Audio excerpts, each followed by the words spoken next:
Let's take a look at the second major part or section of this 1A class, and that is reading journal entries.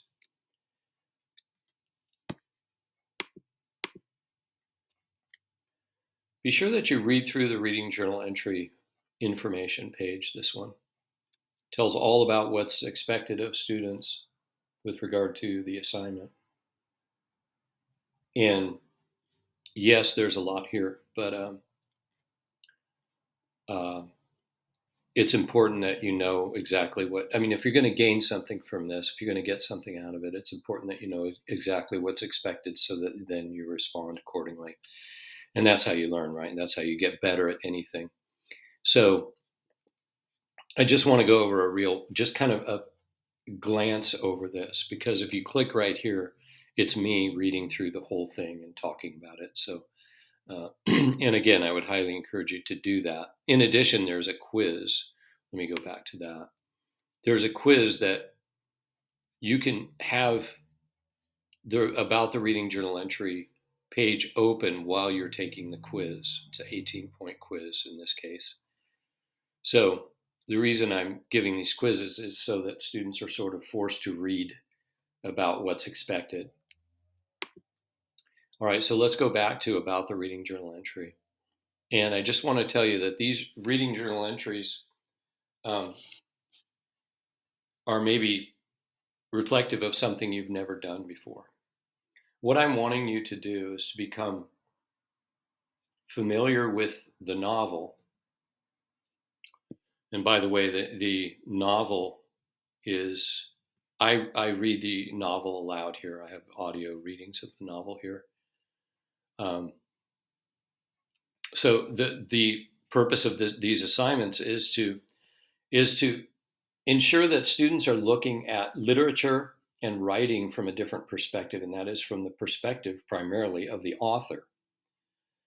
And also that students are, in one way or another, connecting with the story, the occurrences in the story, the characters in the story, the setting in the story, etc. And then thirdly, I want students to be referring on a regular basis to basic parts of a story, and I've named those 5 here. And there are several more in literature, in the world of writing and literature. There are a lot more, but these are the basic five basic parts of a story: setting, character, plot, conflict, and theme. So at the start of this page, I talk about the importance of committing sufficient amount of time and focus and contemplation to these assignments. And then I go into the details. So the way this works is you read one part, and this book is divided into 3 parts, but you read a part, which is several chapters of the book. Okay, and then you start to write about the story. You write about that part, but I do not want a summary. A lot of students are I don't know if it's because they're not listening to me reading the directions, or they're not reading the directions themselves, or I'm not sure, but I find a lot of students they're just giving me a summary of the story. So I know this story frontwards, backwards, upside down, and it's not going to do you any good to summarize the story, and it's certainly not going to do me any good. So what do I want you to do? I want you to write about the story, and I want you to include in your writing about the story these terms, okay? So I give an example here. Let me start here.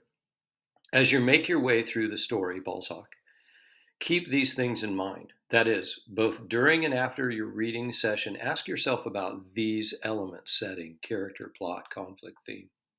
Each of them has a significant role in the story. In fact, the combination of all of them is the story. So if you have either lost or not determined one or more of the elements, the story begins to lose its power and significance.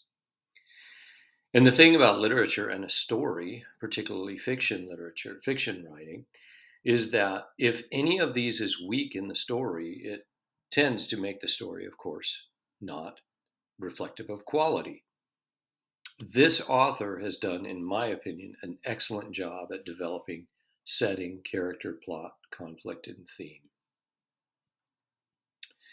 So you include some or all of these terms in your writing, and I give an example here. Quote, the setting of this story takes place in a mountainous region. Another example, conflict is clearly heightened between the two characters when the seamstress enters the room and stares at Luo. Notice that I've used the words setting and conflict. Okay, those are two setting and conflict. Those are two basic parts of a story. That's what I want you to do throughout this. That's one of the things that I want you to do. Okay.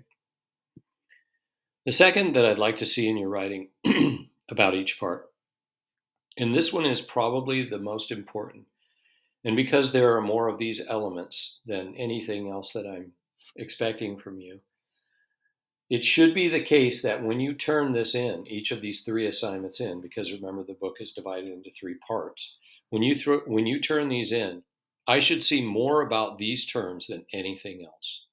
Okay, allusion, alliteration, what are these? These are called literary devices. They're techniques used by authors to clarify meaning,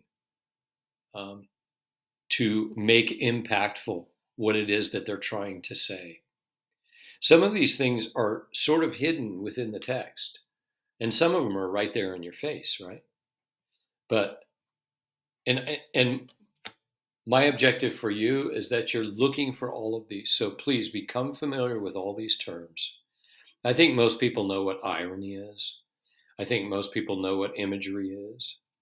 But do you know what alliteration is and diction? How about satire? How about tone? Do you know how to recognize a certain tone when you're reading? So become familiar with all these terms so that you can effectively write about each part of this book. All right, so as you read, take notes on various literary elements that you detect so that you can include them in your writing. Here's an example of what this might sound like. Quote, the author uses imagery effectively when describing the reactions of his audience. Quote, the four sorceresses were weeping, their tears spurted forth generously and coursed down their warped, fissured cheeks. You can most certainly hear, catch on to imagery there in the writing. Notice that I've used the word imagery in my writing, right? So again, use these words when you're writing about each of the parts. But I can't emphasize enough. I don't want a review. I don't want a summary of each of the parts. I want you to tell me your recognition of the uses of literary devices. Tell me your recognition of the parts, main parts or basic parts of a story. And then thirdly, I also want you to include personal meaning. So there's a video here on personal meaning, and the quiz that you guys are going to take. Some of the questions come from this video, so be sure you're watching that. So, what do I mean by drawing personal meaning? Okay, first, it's important that you occasionally make reference to the terms in the lists above when writing your responses. For example, I read a book last summer called A Separate Piece by John Knowles. Here's a paragraph from my reflective journal. All right, so here's a good example of this, drawing personal meaning. The nightmarish tree accident scene took me back. That's me, the student, right? The nightmarish tree accident scene took me back to my early years, or early teens, when my brothers and I would ride our bikes to the Moke Hill Bridge, primarily to dare one another to do the next idiotic and teen boy-like stunt, like jumping from that bridge into the rapidly moving river. I pictured myself doing it. I thought deeply about the physicality of it and the required elements for making sure, guaranteeing a safe jump. But I never did jump. Okay, so here's another one. Knowles in this scene uses effective imagery to paint a vivid picture of a of a scared Jean, scared to jump from the tree, but more than that, scared to look scared in front of a friend for whom he had great admiration. It was only when his friend fell from the tree and, quote, hit the bank with a sickening, unnatural thud that he did, and without hesitation or thought, jumped from the tree and into the river. Noel's use of irony here, a character accomplishing a task by doing exactly opposite of what the character thought necessary, is a brilliant literary move, effectively highlighting the severity of the tragedy that had just occurred. So notice this reflective writing references two literary devices: effective imagery and use of irony. So I'm not really summarizing what happened. It's more of a look. I notice here as a student, I notice here what this professional writer is using to make this writing effective. All right. Let's look at this one. Secondly, while it's fine to write things like, I loved the way the author included detailed information about the items in the locker room, or the part about the infirmary was sad, you must include the why. Don't just tell me it's sad, or I related with, or I felt that the author did a good job of this. Tell me why. Tell me how. I'm really not interested in whether you think it's good or not. Okay. I mean, all due respect, I don't care, just like you don't care if I think it's good or not. What I do care about is the idea that students are becoming more familiar with literary devices, basic parts of a story, and learning how to identify personally with a story. Here's more of something that shows reflective writing. Okay. The part about the infirmary saddened me. The author's effective use of imagery and simile made me feel as if I was there. Quote, deep guttural sounds like the moaning of a pained sow in labor. These words took me back to a time when I was about 10. My mother took me to see my great-grandmother in a nursing home. Notice that I'm also including the page number. So when you're quoting from the book, of course you want to use quotation marks. But I'm also requiring you, after the quotation marks, to, in parentheses, include the page number or page numbers. Okay.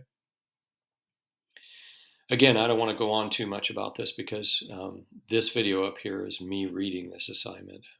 But I just really wanted to emphasize the importance of these assignments not being review, not being summary. I don't want you to tell me what happened in the story. I want you to tell me about the basic parts of the story. I want you to show me that you recognize those by using those terms. Secondly, I want you to influence me or convince me that you understand literary devices. And again, that's a really big part of this assignment because there are a lot of literary devices. And the main point of this assignment is to familiarize students with how good writers write well.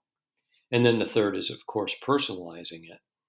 And I look forward to seeing your assignments.